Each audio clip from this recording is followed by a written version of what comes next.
Yeah, and we're back. All right. With the vibe of whole, what do they call it? On the same, forgot. Uh, with the vibe of listening and hearing, because the previous video was about listening and hearing. The difference. It was like, don't listen to whoever's teaching you how to think. This might be one of those kind of like culmination of a whole couple of years of thinking out loud or speaking out loud. Well, first things first. I feel the teaching is personal, is a personal experience. It is not, hey, everybody. No, learning is, learning is personal as well. But you can learn from everything because it's very subjective. Teaching, though, okay, so teaching can't be objective, has to be subjective. As in, you can't go to a fucking class and have one teacher teach basically like 30 people. I think the maximum should be maybe 11. I pick prime numbers, or odd numbers at least. And the reason I say 11, it's because it really is just enough kids to kind of like, spend an hour and a half where everyone feels like they got about 10 minutes, right? Or like 5 to 10 minutes. But the reason I say this is because, like, don't listen to whoever's teaching you how to think. Thinking. Let's drive this home. Human beings do not think. No. Your brain basically is a good foundation for your mind to think. The best we can do is have intention and process. These two, intention and process, the best we could do. We don't think because the best we can do when we're thinking is project exactly what we know before. But the thinking process is more creative, and creativity is not you stubbornly taking a decision or looking at things. It's more you asking questions, finding gaps. And after you ask the question, because you're pointing your intention at something, is like, how does this work? And then your brain goes like, well, this connects to this and this connects to this. And your mind kind of like observes and acknowledges and basically like takes the parts, connects them together. And thus the thinking process becomes a thing that's happening in your head. You are the observer of your thoughts. Cool? Best you could do is intentionally allocate energy towards certain processes over different processes. That way you actually resolve trains of thought that are not really functional. So we do not think. What we do is we process and we give intention, we give attention. Through intention, we give attention, right? So we give attention to certain thoughts. The reason I say that is because thinking is a logical thing, which means, and all of us has logic. Now the problem is, each individual's logical formula is kind of like algorithmic logical formula. It's kind of like designed around their experience in this world, designed around their perception. So, all of us think the same. All of us look at the world differently. Every one of us looks at the world differently. But all of us think the same. Yes, no. If it's a yes, do more. If it's a no, don't do it. Raise my hand, it rose. That's the feedback loop that we have. It's a very simple one. I want to raise my hand up when I was like 5-6 months old. I wanted to grab the bottle from my parents.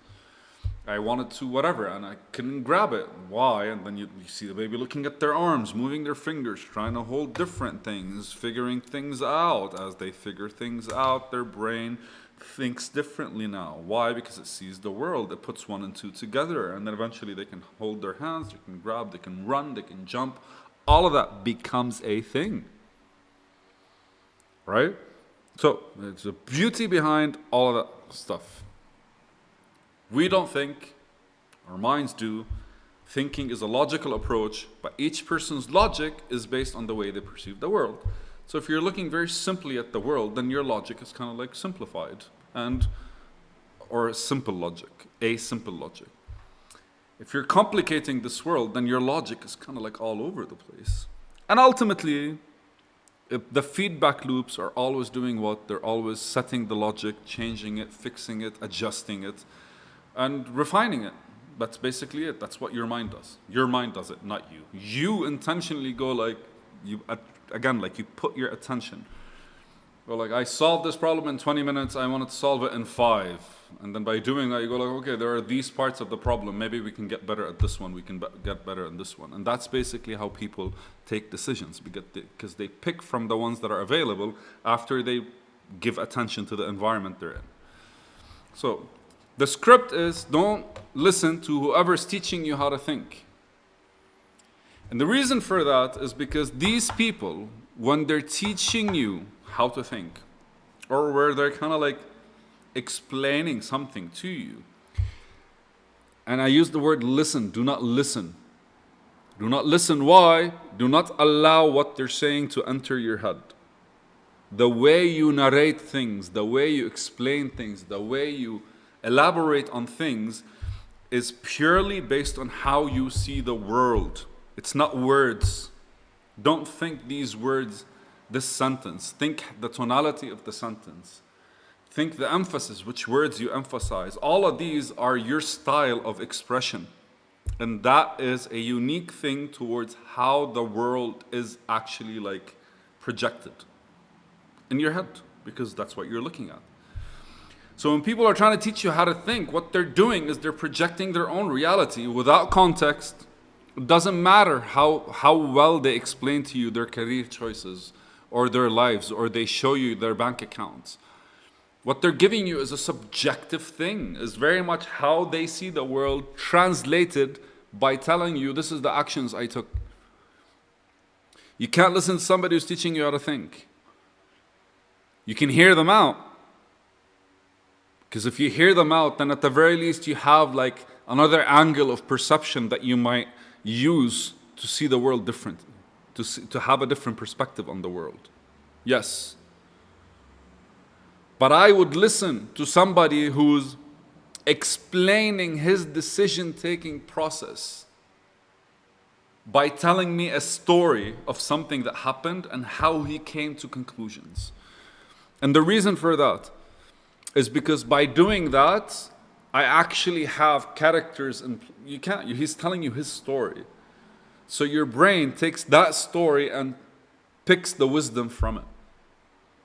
But when somebody is just telling you about how to do things and how to think, if you translate that into your own words, there's going to be friction between how you speak and how they speak. It's going to be friction between how you tell stories and how they tell stories, how you approach the world and how they approach the world. Most of the people trying to teach you something, they're teaching you a skill that you don't have, or else you would have it, you would learn it. You would be able to produce what they're talking about if you have that skill. And so when people teach you, they kind of like neglect the fact that you haven't developed these elements yet. So you can't listen to them. The best you could do is basically see that as a point where you could actually approach to do things differently. But just taking it and putting it in your head, first things first, it comes with a whole lot of weight and baggage. Because ultimately, like, learning something new requires a whole lot of experimentation. Listening to somebody you trust teach you something new kind of like takes away all the experimentations, which means you're kind of like, I don't know, you're being way too shallow in how you use it because you haven't experimented with it yet. Most of the time that's dangerous. Simply because like you have your own process. You should have your own process. You should very much basically know the mistake you might make beforehand by having your own kind of like, I don't know, design. Like if I do this, I might fuck up this way. Now that I know, At the very least, I can give more attentions to the things I think contribute to the fuck-ups, which means I kind of like have a better chance of doing good. When somebody's trying to teach you how to think, they're imposing, they're not projecting. They're imposing how they see the world on you. They're imposing their own logic based on their own experiences on you. They can't teach you how to think, but they can tell you, give you experiences and show you the difference between where they started and where they ended. Because that takes a story, and that means you're listening to their story. You're listening to their story, it's just a story. Your brain takes the wisdom out of it. We operate in fables. Homer's Iliad is literally 6 to 12 books. I don't know how many books, thousands and thousands and thousands of lines that will all pass down for 2,000-3,000 years verbally, vocally. Right? So like, we learn through stories, we learn through fables. All we have historically is basically the stories that our ancestors tell us. And that's how we grow, that's how we evolve, that's how we connect with ourselves. Listening versus hearing, man. Hear everyone out. When you hear somebody out, you get a different perspective. You get how you see how they see the world when you hear them out. But if you listen to them, you allow them to impose that on you. But everyone sees the world differently. Especially you. Aww. Love you.